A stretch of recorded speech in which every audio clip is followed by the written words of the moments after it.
Reading from Sri Chaitanya Charitamrita, Adi Lila, Chapter 10, Texts 101 through 103. 103 has the purport, so I will read 101 and 102 myself, and then we will chant 103 together. 101. Srila Prabhupada's translation. Sri Raghunath Das Goswami took 3 baths daily in the Radha Kund lake. As soon as he found a Vaishnava residing in Vrindavan, he would embrace him and give him all respect. He engaged himself in devotional service for more than 22.5 hours a day. And for less than 2 hours he slept, although on some days that also was not possible. Text 103. Translation and purport by His Divine Grace A.C. Bhaktivedanta Swami Srila Prabhupada. Translation. I am struck with wonder when I hear about the devotional service he executed. I accept Rupa Goswami and Raghunath Das Goswami as my guides. Purport. Srila Krishna Das Kaviraj Goswami accepted Raghunath Das Goswami as his special guide. Therefore, at the end of every chapter, he says, Shri Rupa Raghunath Pade Jar Ash Chaitanya Charitamrita Kahe Krishna Das.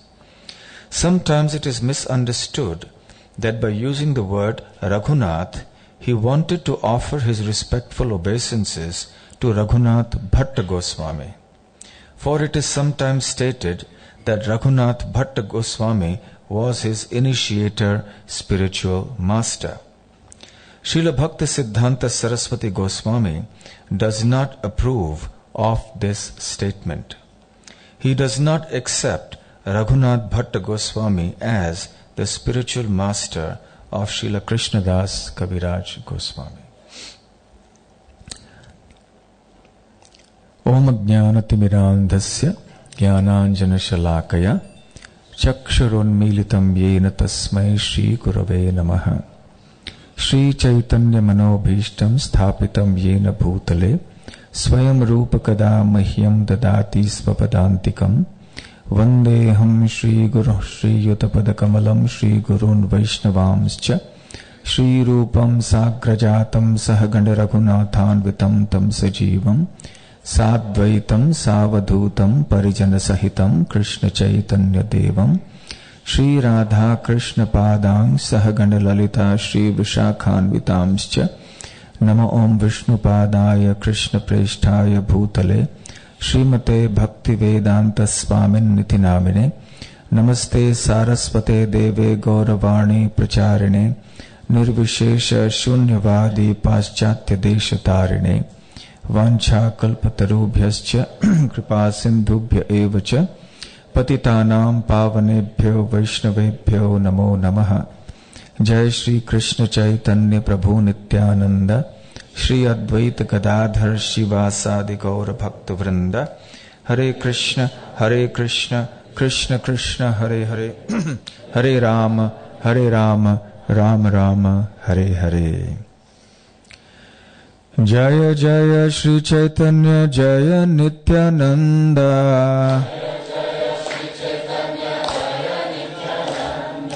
Jaya Advaita Chandra Jaya Gaura Bhakta Vrinda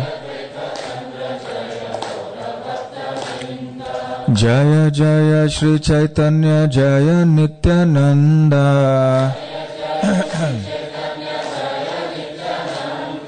Jaya Advaita Chandra Jaya Gaura Bhakta Vrinda Jaya Jaya Shri Chaitanya Jaya Nityananda Jaya Advaita Chandra Jaya Gaura Bhakta Vrinda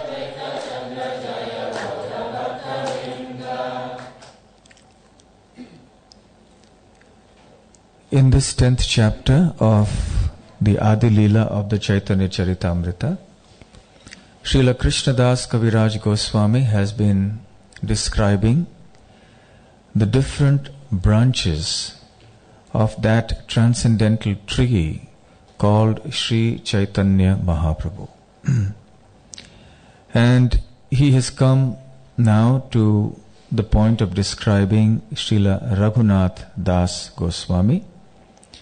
In the previous several verses, we have heard the glories of Srila Raghunath Das Goswami. And yesterday also, we heard from His Grace Tattvavit Prabhu about the extreme renunciation of Srila Raghunath Das Goswami. And that these pastimes of renunciation are for inspiration for us. They are factual, certainly, but they are inspirational, but not something that can be imitated, because we would certainly die if we tried that. But we get the principle of it. Srila Raghunath Das Goswami's example as an ideal renunciant was very pleasing to Mahaprabhu. Mahaprabhu was a very strict renunciant himself, and he appreciated this quality of renunciation amongst his followers as well. Mahaprabhu Bhakta Gane Vairagya Pradhan, Yahan Dekhi Priti Hona Gaura Bhagavan. Kaviraj Goswami says that when Mahaprabhu saw the spirit of renunciation that was the predominant quality of the devotees, his own devotees, then he was very pleased. This verse is quoted in connection with Raghunath Das Goswami's renunciation. Kaviraj Goswami describes that when Raghunath Das Goswami first came to Puri, he accepted the remnants of Sri Chaitanya Mahaprabhu's Mahaprasadam for the first 5 days or so. And after that, he didn't come there again.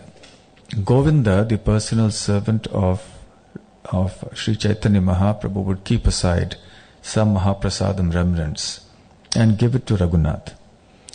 But after a few days, Raghunath decided, no, that's not right. So I should go and take prasadam from, I should beg prasadam at the gate of the Jagannath temple. There are different ways by which renunciants take prasadam. Some go and beg alms in charity for the booths or the stalls that distribute the prasadam, Mahaprasadam of Jagannath. Others simply wait at the gate, and if there are some pious Vaishnavas who happen to come out of the temple and they see a mendicant, they might then go and purchase some Mahaprasadam for them and feed them. And after a while, Raghunath Das Goswami stopped even that, and he would just go and take the remnants of what was left over by the cows. Now that was very, very extreme. He would wash that and then take a few grains. In any case, when Raghunath Das Goswami ceased taking his own Mahaprasadam and went to the gateway of the Jagannath temple, Mahaprabhu was very pleased. And he said how it was important for a renunciant and for a devotee especially to control the tongue. Jivar lalase je iti uti dhai, Shishnodara parayana, Krishna nahi paye. If there is somebody who is trying to be a renunciant, but he cannot control his tongue, then it will be very difficult for him to maintain the life of renunciation.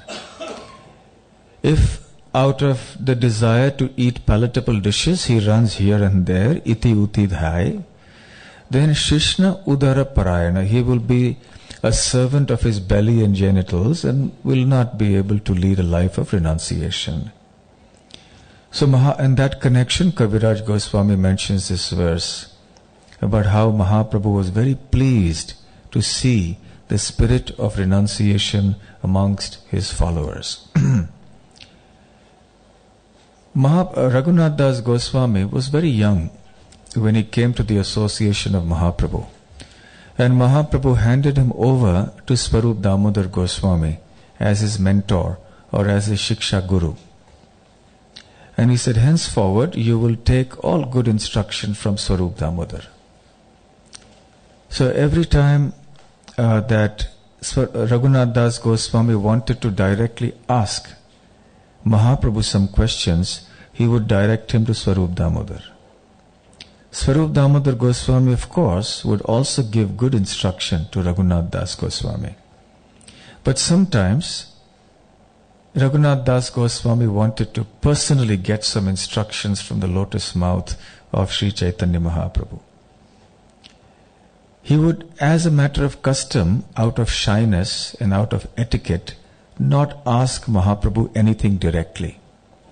If he had any questions, he would place them to either Govinda, the personal servant of Mahaprabhu, or to Swarup Damodar, who was his very intimate associate. And then he would get his answers. Sometimes, however, he would want to directly ask. He wanted something personally from the lotus mouth of Mahaprabhu. So now, this time when he wanted to get some instructions personally, then Swarup Damodar came to Mahaprabhu and said that Raghunath is asking you for some personal instructions. Then Sri Chaitanya Mahaprabhu replied that tell him that I have already handed him over to you, and whatever instructions you give to him are sufficient, but nevertheless, if he still wants some instructions, if he has faith in my words, then this is what I have to say. Gramya katha na kohibe, gramya vartha na shunibe, bhala na khaibe ar bhala na poribe, amani manade na hona, sada Krishna naam loibe, vraje radha Krishna seva manase koribe. These are my instructions, he said. So what are the instructions? First of all, Mahaprabhu's instructions to Raghunath Das Goswami were Gramya Katha na Shunibe. Gramya Katha means, literally Gram means a village. So Gramya Katha means village talks. You know, in India, in villages, normally people gather together and gossip. So gossip is a very favorite pastime all over the world, as you know. People like to get together and gossip. Nothing very substantial that they talk about. So he said, and it's all mundane talk. There's nothing Krishna conscious about it, nothing really beneficial. So he said, don't get involved. Don't hear any mundane talk. Gramya katha na shunibe. And gramya varta na kohibe. Also don't speak anything mundane. Don't hear and don't speak anything mundane. Bhala na khaibe. Don't simply eat sumptuous dishes. Don't eat palatable foodstuffs. Don't run here and there just to taste delicious foodstuffs. Bhala na poribe. Don't wear all sorts of luxurious or expensive or fashionable clothing. Wear simple clothing. Amani manadana hona.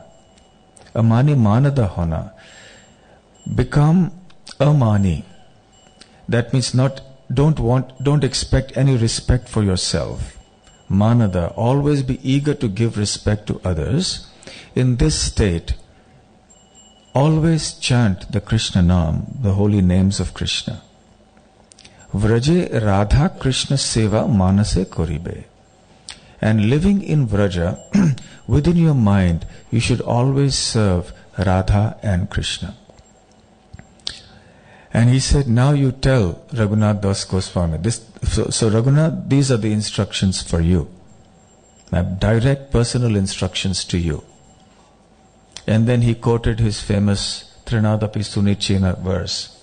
Trinadapi Sunichena Tarorapi Sahishtuna Amani Namanidena Kirtaneya Sadaharihi. And he said, these are my instructions to you. Raghunath Das Goswami took these instructions to heart. and he followed them meticulously, scrupulously, and he lived a life of extreme renunciation and devotion. The highlight of Raghunath's renunciation, however, is not merely that he undertook or underwent so many physical austerities. That, of course, is extraordinary in and of itself.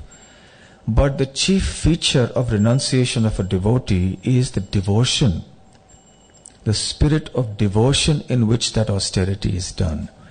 It is not done for the sake of acquiring name and fame as a very austere person, as a very renounced person. But it is meant to enhance one's devotional spirit. So Raghunath Das Goswami was not only a great renunciant, he was also a great scholar and, above all, a great devotee of Radha and Krishna. Of course, he was an eternal associate of Radha and Krishna. The Gauda Ganodesh Deepika mentions him as Rasa Manjari or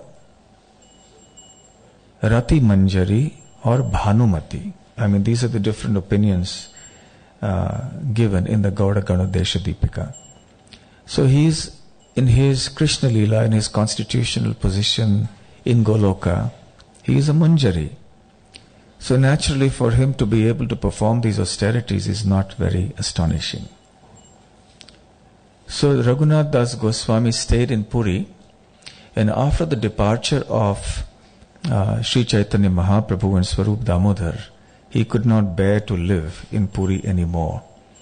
So he decided to go to Vrindavan, to Govardhan, and then jump off Govardhan hill and commit suicide.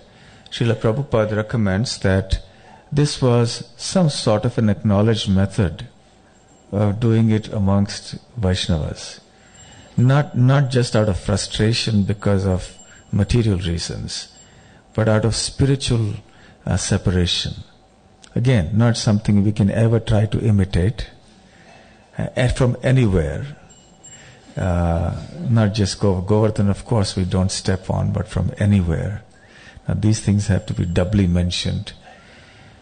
In the olden days, some such system of transcendental suicide was permitted, but never in the modern days. Srila Prabhupada very, very strongly cautioned devotees not to do such things. In any case, so he went there with that intention. And Rupa Goswami and Sanatan Goswami very lovingly brought him into their fold and said, "You live here like our third brother. Forget this idea of committing suicide."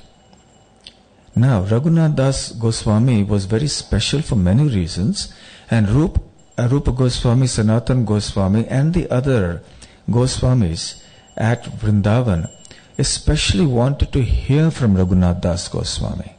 Why so? Because he had lived in the personal association of Sri Chaitanya Mahaprabhu in Puri for several years. And not only that, Raghunath Das Goswami was a Shiksha disciple of Swarup Damodar, who, being an intimate associate of Mahaprabhu for many years, knew of so many of Mahaprabhu's pastimes, and he had systematically chronicled them. He had recorded them in his notes called Karchas. They were in the Sanskrit language. And Swarup Damodar had made Raghunath Das Goswami memorize those notes. So Raghunath Das Goswami knew so many pastimes of Sri Chaitanya Mahaprabhu in Jagannath Puri. So when he came there, Rupa and Sanatan Goswamis told him, "Raghunath, you stay here and you every day speak on the pastimes of Mahaprabhu in Puri," which he did. So even Rupa and Sanatan, who were his seniors, would come and hear from him. And amongst the distinguished members of the audience, the Vaishnavas there, was also Krishnadas Kaviraj Goswami. And he used to every day hear these pastimes. At one place I heard from somebody, although I haven't heard references, that every day he would speak for 3 hours in the evening at Radha Kund. and Kaviraj Goswami would go and listen to him. And that is why he got all the information that he needed to then compile the Chaitanya Charitamrita. So anyway, Raghunath Das Goswami spent many years there at Radhakund. He lived a very long life. And he was known for his extreme renunciation and his devotion. He used to be completely absorbed in his bhajan, in his meditation on the pastimes of Radha and Krishna, and in chanting the holy names. We've seen here in these verses that Raghunath Das Goswami took 3 baths every day in the Radhakund lake. And as soon as he found a Vaishnava residing in Vrindavan, he would embrace him and give him all respect. So, these are some lessons for us. Even though we don't have Radhakund here to take bath, but we can at least take bath. If not thrice a day, at least twice a day. We can take a bath. It's an important regulative principle for devotees to regularly take bath. And then we can imagine, we can in our mind contemplate that we are taking bath in Radhakund. Why not? No difficulty in doing that. That's also devotional service. Mentally we can think of ourselves in Braja. This was in fact Rupa Goswami's instruction to Raghunath Das Goswami. Since the verse for today has both Rupa and Raghunath being mentioned here, and the relationship between the two is also discussed, in the Nectar of Instruction, Srila Rupa Goswami has said, Tannam Rupa Charitadi Sukirtananu Smrityah Kramena Rasana Manasi Niyojya Tishthan Vrajeta Anurag Jananugami Kalam Nae Dakhilamityupadesha Saram. He says one should reside in Vraja. Tishthan Vraje. This is the instruction for everybody. Tishthan Vraje Tad Anuragi Jananugami.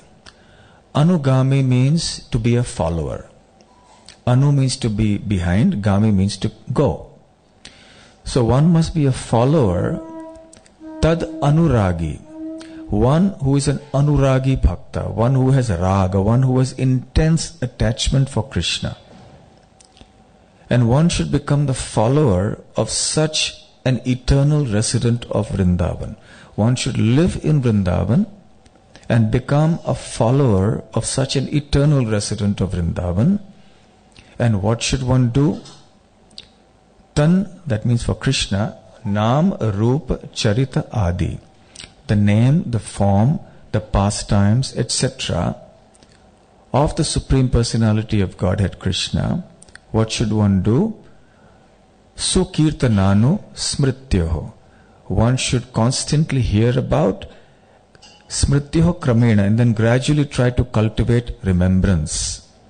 Manasi niyojya. By one's mind and also by one's tongue one should chant. And for how long should one do this? Kalam naed akhilam. All the time. 24 hours a day we should try to do this. Iti upadesha saram. This is the essence of all good instruction. So in the Nectar of Instruction, Rupa Goswami has given this advice to everybody. And Raghunath Das Goswami, of course, was following that to the T in the best possible way.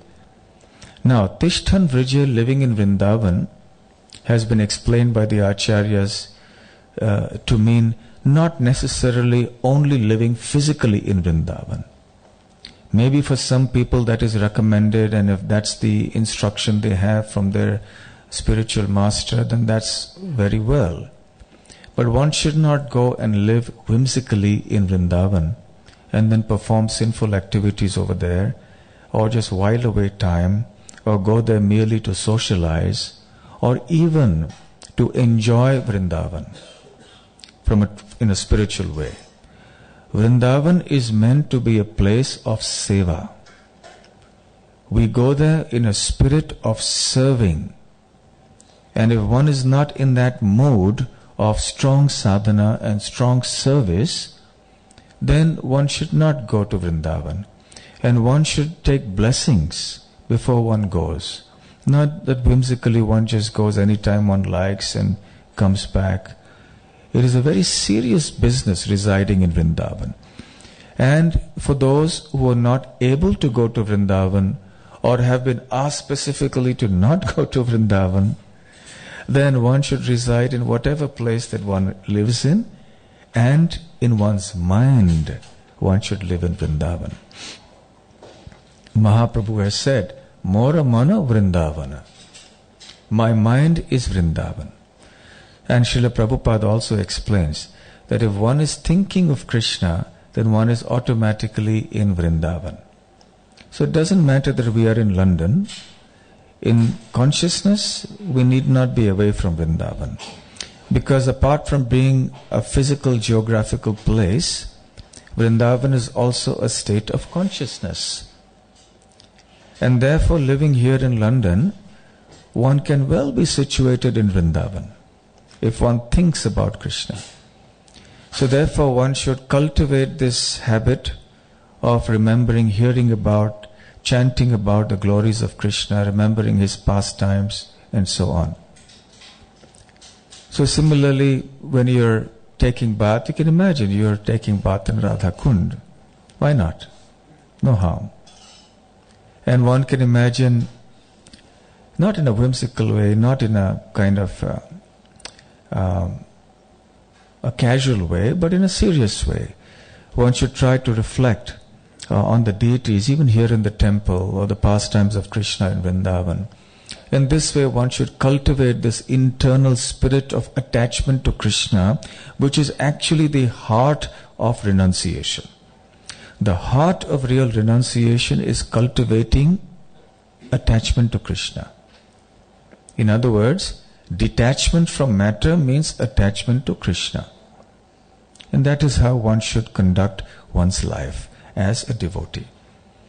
And Kaviraj Goswami mentions that whenever he found a Vaishnava residing there, he would joyfully embrace him and give him all respect.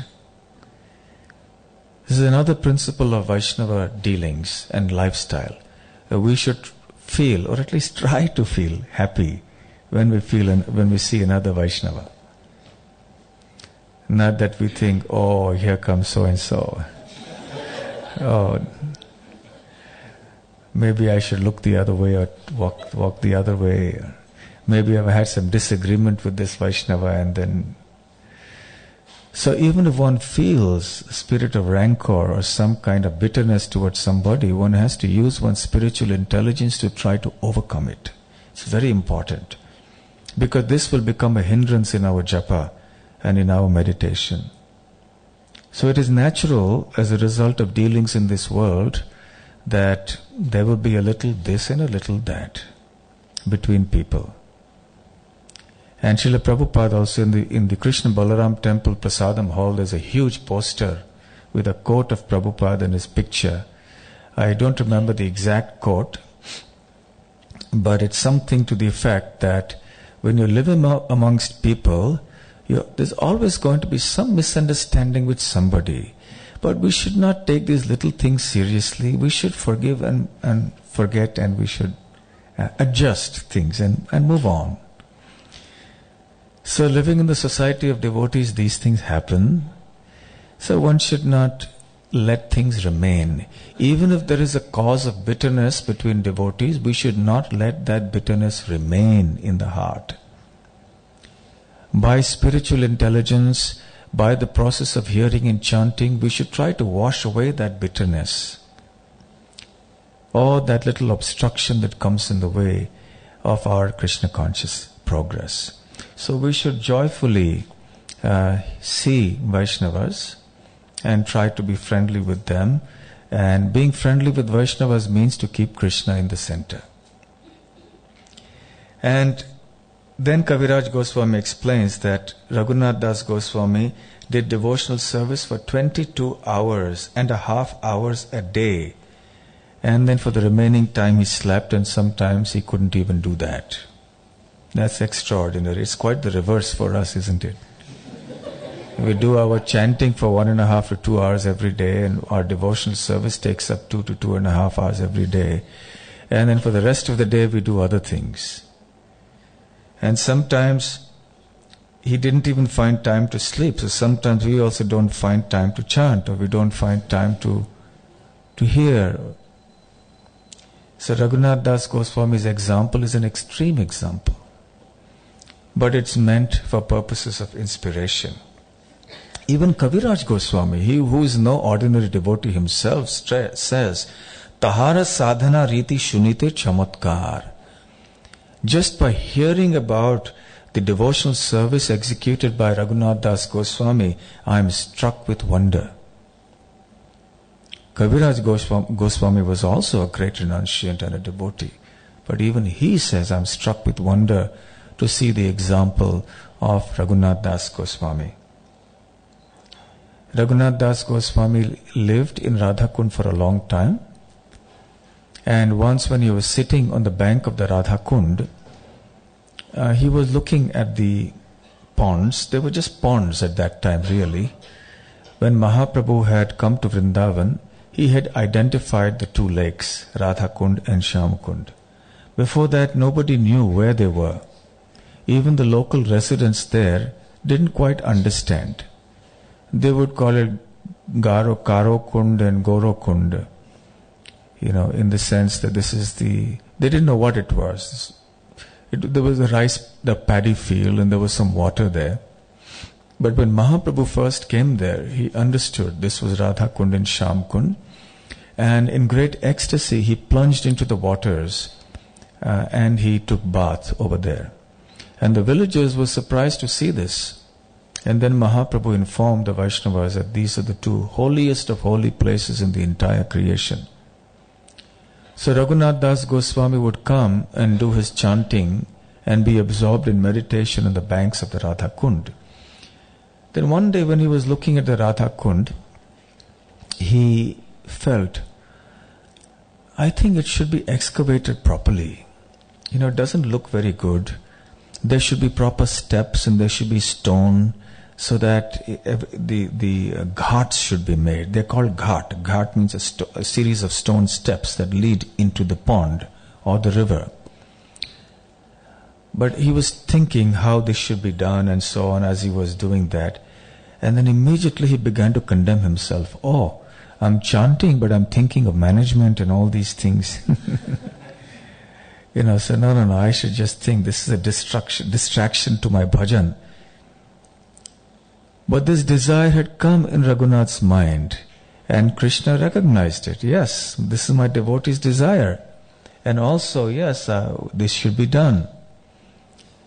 So there was this rich businessman who was going to Badrinath. Look, where's Badrinath and where's Vrindavan? Right? But this man was going to Badrinath. He was carrying a lot of wealth with him to donate to Lord Badrinath. And then the Lord appeared to him in his dream and said, don't go to Badrinath. You go to Radhakund. And there is a great saint called Raghunath Das Goswami who is seated there. So you give all this money to him so that the Radhakund may be excavated.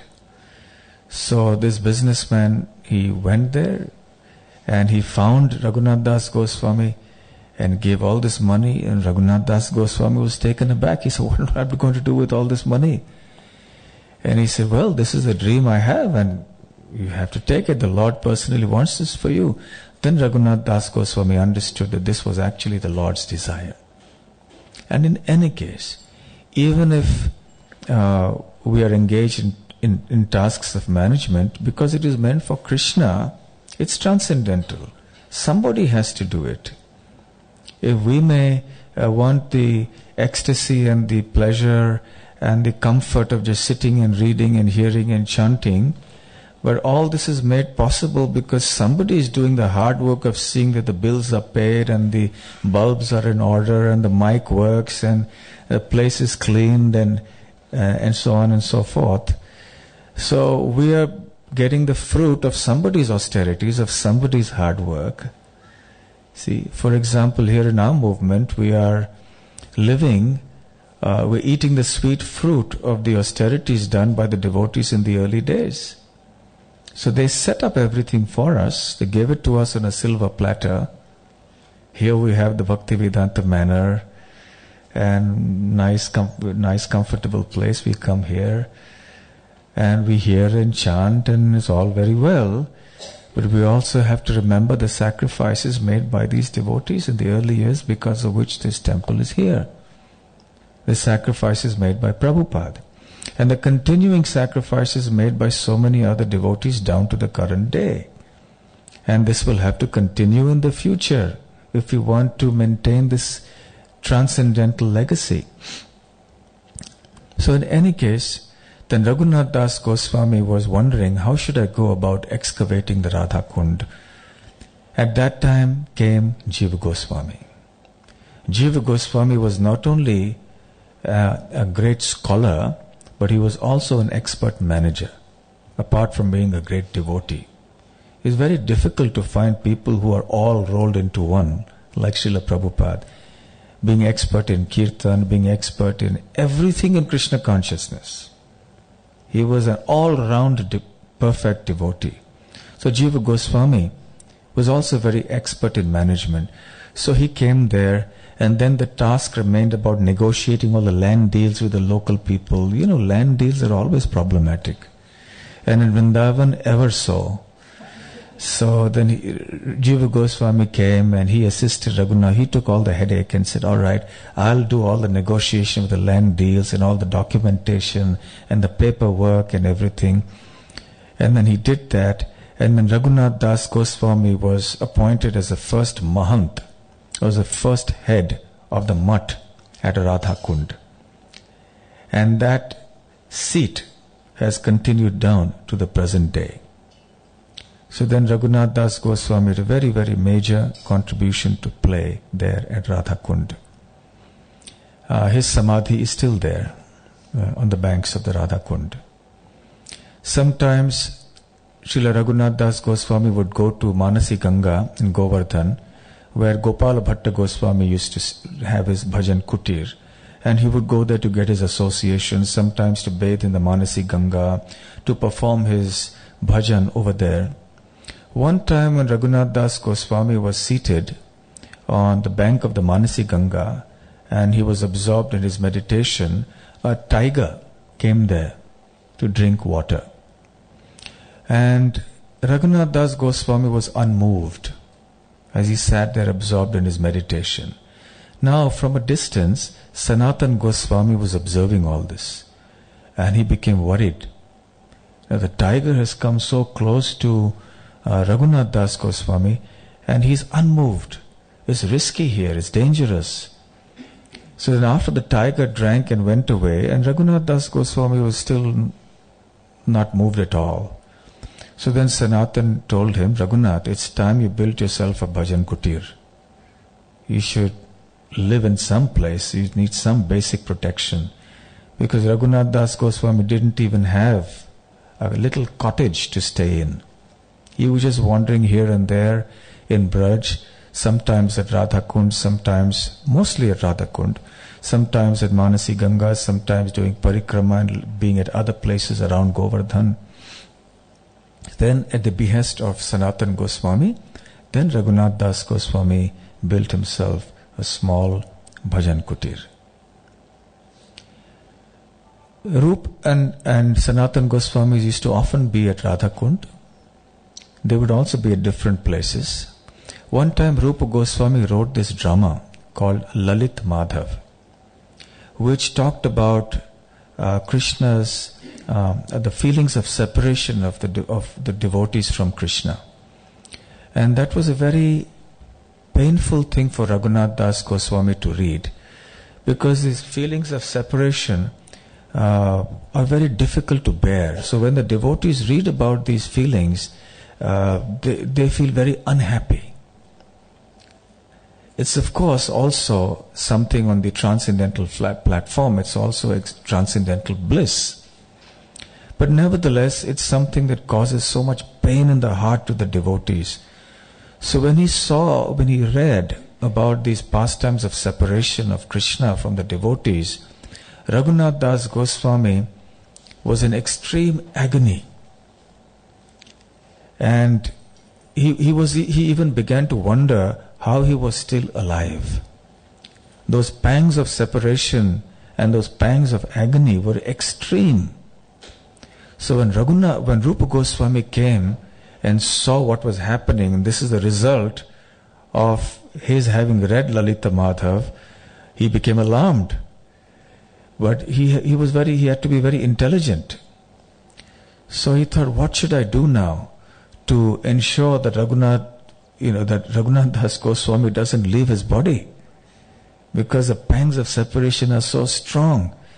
Then he thought, okay, the only way that I can get Raghunath away from this is to give him another book that is very full of happy feelings. So then he wrote another book called the Dana Keli Kaumudi, which is a lot of playful pranks and banter and all sorts of pleasant, humorous exchanges between Krishna and the gopis, all about the tax pastimes at Dan Ghati and so on. For those of you who have been to Govardhan, you must have heard about these pastimes of tax collection and everything. So humorous pastimes and exchanges between Krishna and the gopis. So he wrote this book, this drama, and then he gifted this book to Raghunath and took back the Lalit Madhav. That's the only way he could have taken it back, because Raghunath was very attached to this book, and every day he would read this book. So now he had another alternative. He said, okay, Raghunath, I've written another book. Why didn't you read this? Oh, really? Yes, please give it to me. And then when Raghunath read that book, which was full of humorous banter, then he forgot his agony and feelings of separation. Then he became absorbed in these humorous pastimes of Krishna at Govardhan. So this was the life of the Goswamis in Vrindavan. There's another pastime that is told about him in Bhakti Ratnakar. I was narrating that yesterday also at one program. One time he fell sick with stomach. He had a stomach upset. And Vittalnath, who was I think the son of Vallabhacharya, was there. And he called a Kaviraj, an Ayurvedic physician, to take a look at Raghunath Das Goswami. And he examined him and, the pulse and everything. He said, oh, he's got indigestion because of eating too much sweet rice. And Vittalnath said, impossible, because all he drinks is a little bit of whey, or buttermilk, and just in a little cup. And how can you say he's taken so much sweet rice? It's just not possible. Kaviraj said, no, I'm sure my diagnosis is correct. And then Raghunath Das Goswami actually solved the mystery. And he said, actually I was meditating upon this pastime where I offered this kheer, this sweet rice, to Radha and Krishna. And then I partook of that prasadam in my meditation. So because he actually honored that prasadam in his meditation, physically his body also got that impact. You all heard that story about that Brahmana of Pratishtanpur, yes, as narrated in the Nectar of Devotion. In his meditation he was offering all kinds of wonderful things to the deities. And when he was heating the milk to make sweet rice, eventually, he wanted to see how hot the milk was, and he touched it, and his finger got burnt in the meditation, and his meditation was broken, and he came to external consciousness and saw that actually his finger was burnt. So that's the transcendental absolute nature of Krishna consciousness. That what works at the level of the mind or the consciousness also works at the physical level. So anyway, that was something that astonished everybody. And talking about whey or buttermilk, another pastime comes to mind. There was one devotee called Das. He was only known as Das. He lived in Govardhan. And he liked to serve Raghunath Das Goswami. And sometimes he would feel very heartbroken to see Raghunath Das Goswami eating so frugally. He would have a little leaf cup in which he would take some buttermilk. And this devotee Das would wonder, how can anybody maintain his life just by drinking this much of buttermilk in a small little leaf cup every day? Sometimes he doesn't even do that. So he said, let me look for some tree that has a bigger leaf, so I can make a bigger leaf cup. So then one time he found a silk cotton tree that had a big leaf. So then, people were expert living in the villages. Even today you'll see, they just take up, a leaf from a tree, just fold it like that, then take a little twig from there, break it and pin it up like that. There you have a beautiful cup. You don't need to go to Tesco's and everything to buy. You just take a leaf and you got a nice plate, you got a nice cup, everything's available. So anyway, so he got this nice big leaf cup, and then he put some buttermilk in that, which naturally much larger in quantity, and he gave it to Raghunath Das. Please drink this. So, oh really, that's a magnificent cup. Where did you get such a wonderful leaf cup from? So he said, from a silk cotton tree that was... So where was that? That was at Sakhistali. Now Sakhistali is some distance from Radhakund. As soon as Raghunath Das Goswami heard that, he said, what? Sakhistali? And he threw that leaf cup down. He said, I will never have this. So Das was shocked. He said, what offense have I done? What's wrong? What has happened? So he was again heartbroken, thinking that Raghunath Das Goswami had rejected his service, and he was even more anxious that he had done some great offense to Raghunath Das Goswami. But you see, Raghunath Das was in own devotional trance as a manjari. He is a Rasa Manjari or Rati Manjari, and these manjaris are in Radharani's camp. You see, all sorts of transcendental things go on in Goloka Vrindavan. We shouldn't get shocked. But in that plane, these are wonderful pastimes that go on. There are camps. There is Radharani's camp and there is Chandravali's camp. So Chandravali is a rival of Radharani for Krishna's affection. So there is some transcendental envy between them. But a word of caution, it's not like the envy of this world, by the way. So we shouldn't think we can do the same thing amongst other devotees. But it's just to increase the mellow, the transcendental mellow, the sweetness of the Parakya Ras in Goloka Vrindavan. It's all happening by the arrangement of Krishna. So Chandravali is in the opposite camp of Radharani. And Rati Manjari, Rasa Manjari, she is in the camp of Radharani. She is the assistant of Rupa Manjari and the other Manjaris, who are assistants of Lalita and Vishakha, who are the assistants of Radharani. So they are in that camp. And this is the village where Chandravali used to stay, assisted by Padma and Shaibya, and they were in that other rival camp. So in that transcendental mode, in that trance, Raghunath said, how can I take anything from that camp? So, he was in the Manjari Bhav at that time. So he was not speaking as in his Gaura Leela form as Raghunath Das. So eventually then when he explained it to Das, then Das was happy, pacified. He said, okay, now everything is all right. So these are the nice pastimes that used to go on. Raghunath Das Goswami lived for many, many years over there and eventually departed from this world.